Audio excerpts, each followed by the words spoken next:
Hello everyone. Kararating ko lamang dito sa ating bahay kubo at kanina pa nga nag-i-start yung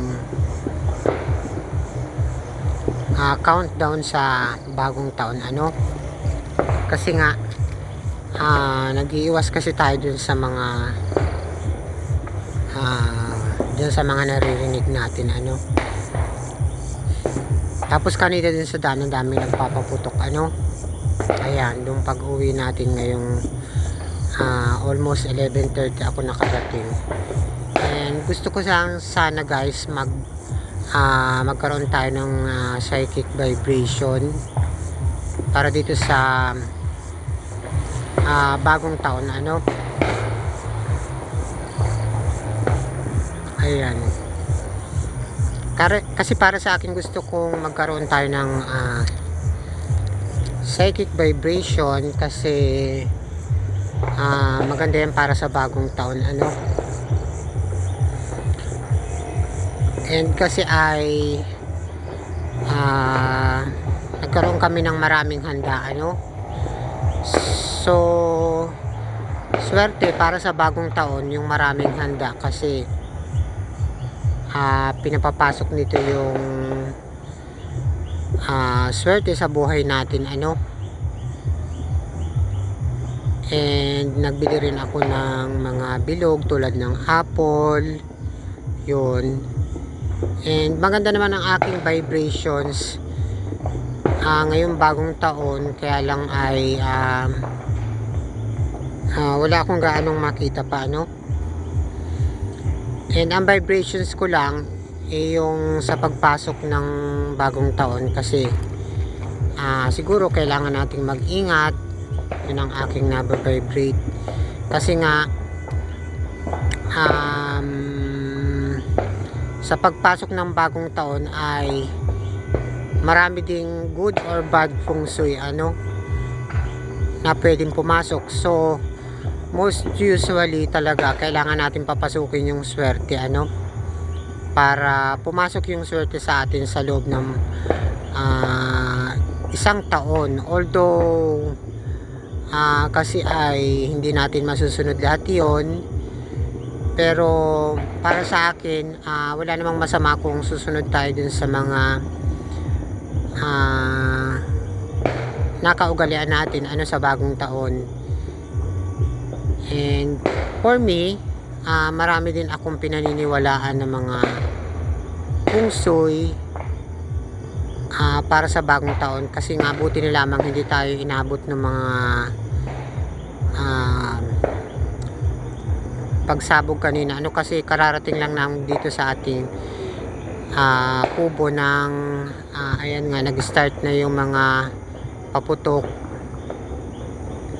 And yun ang nababibrate ko na maganda naman yung pasok para sa akin ng bagong taon. And syempre more on depende na rin sa atin kung paano natin papapasukin yung good feng shui kasi nga depende yun sa tao kung ano ba yung mga habits na ginagawa natin. And syempre kailangan gumawa tayo ng mga pamamaraan tulad ng mga pagpapasok ng mga swerte. Ayan, so ano ba ang mga nababibrate ko guys? Yun nga, siguro kailangan nating mag-ingat ngayong bagong taon yun ang nakikita ko. So depende pa rin yan sa pagkakataon at sa sitwasyon.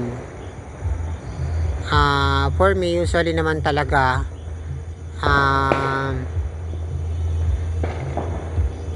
ito na yung time na pagpasok ng swerte sa atin ayan. So for me siguro para sa akin ang vibration ko tama yung nag-stay muna tayo dito sa ating pamamahay kasi nga pagsapit ng bagong taon maraming pwedeng mangyari guys. ano, unang-una hindi natin makokontrol yung mga pangyayari, yung mga bagay-bagay, ano. So mabilis yung flow, ng mga pangyayari. So ang masasabi ko, uncontrollable siya, no. And yun nga, yung pagpasok ng bagong taon saka yung mga putukan, usually ay may meaning siya, ano. Kasi nga siguro maaring signos, ano. Tulad kanina may signos tayo, ano, sa pagpasok ng kailan ba yun? Kahapon, kaninang umaga, ano, kahapon ng umaga na may signos tayo, ano. And kasi nga usually yun naman talaga, ano, na hindi natin inaasahan kasi nga papasok yung taon. So siguro dala na rin yung pagkakataon, so kailangan siguro lagi tayong nagdadasal, ano. Lagi tayo nagdadasal para more on ligtas tayo sa kapahamakan. And yun na nga, kailangan ay lagi tayong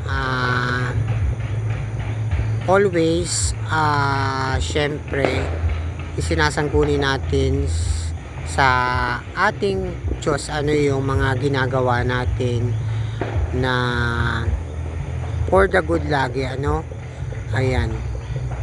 So ano pa bang nakikita natin? Para sa akin, ang nakikita ko, para sa sarili ko ay depende, ano. Kasi nga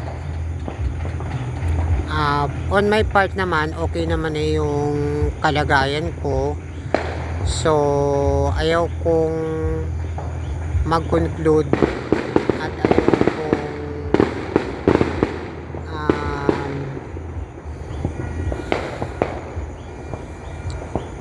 ayaw kong ano bang tawag doon, mag-elaborate more. Pero para sa akin, okay naman yung kalagayan ko sa ngayon, ano. Hindi na natin iniinda yung sakit natin. Ang mahalaga, gumagaling na tayo, and at least nakakatulong tayo dun sa panggagamot dun sa mga kapamilya natin. And minsan may natutulungan akong kaibigan na nagpapagamot sa akin. Para sa akin, okay na yung ganun, ano. And kasi yung usually yung vibrations ko, syempre para sa sarili natin, kasi nga para maibahagi natin yung mga insights, ano, sa mga pangyayari. And syempre siguro kailangan nating mag-ingat sa lahat ng mga bagay.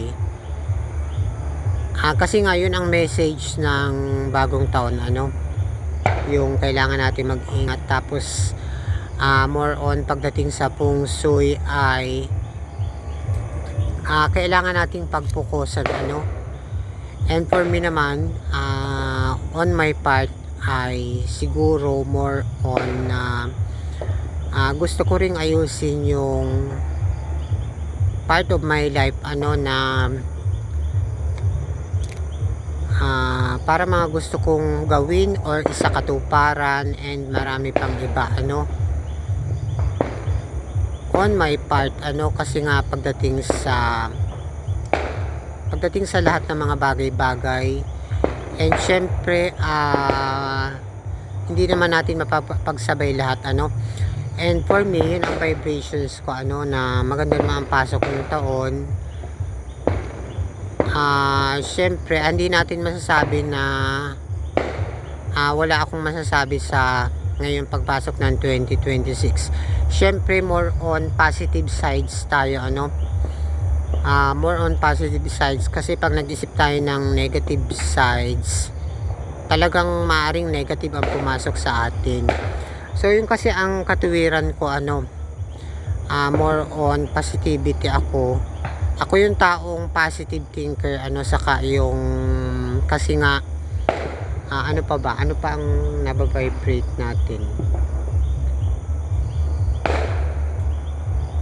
Pagdating siguro sa career or sa work ay maganda naman yung nababibrate natin para sa ating sarili, ano, kasi nga para ma-share natin um, sa lahat ng nanonood sa ating mga subscribers, pati na rin sa mga viewers and supporters natin, ano.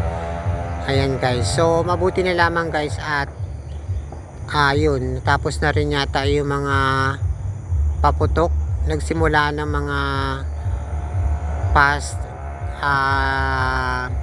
11:30 at putukan, ano, kasi dun sa sa amin marami talagang nagpapaputok, ano, kasi nga tabi-tabi ang mga bahay. So hindi ko masasaway, ano, kasi nga maaring kagustuhan nila yung magpaputok, ano. And siguro yun nga yung pagpasok ng taon ay marami tayong nakikita, ano, ng mga bagay-bagay pagdating sa sarili natin. Marami tayong nababibrate, ano, kasi nga hindi naman in general na yung vibrations ko ay para sa general, ano, para sa sarili muna natin, kasi nga hindi ako ng vibrations para sa lahat, ano. Syempre more on specific tayo or sa isang tao tulad natin, ano. May example dapat, ano, hindi yung general, kasi mahirap yung sa general, ano. And yung sa general naman pagdating sa feng shui, ano, yung sa feng shui siguro depende na yun sa atin, ano, kung ano ang mga gusto nating papasukin. And siguro avoid mga negative, ano, mga negativity, saka yung mga negative na mga ginagawa natin, ano. So avoid yung mga negative, and kasi kailangan natin papasukin yung mga swerte. So ang swerte kasi or malas ay di natin masasabi, ano. Unang-una dahil may signos tayo, siguro malas kasi nga hindi ko rin alam, pero maaring may signos tayo sa pagpasok ng bagong taon, kasi hindi naman natin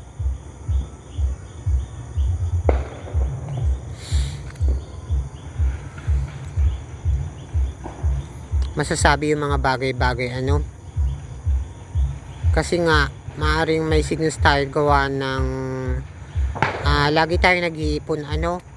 So masama din daw yung nag-iipon, kasi nga nag-iipon tayo para sa sarili nating kapahamakan, ano. So buti nilang kanina nagastos rin naman ako, binawasan ko yung pera ko, and sa awa ng Diyos bumalik naman, ano, yung nagastos natin, bumalik naman siya. So sa awa ni Lord, sa awa ng Diyos ay bumalik yung pera natin dun sa mga nagastos natin. So yung sinasabi ko na good feng shui, ano. So para sa akin, iwasan natin yung mga bad feng shui or yung mga bad feng shui na nakapaligid sa atin, kasi hindi naman yung nakakatulong, ano, yung mga negative. Kaya para sa akin, stay away from negative, kasi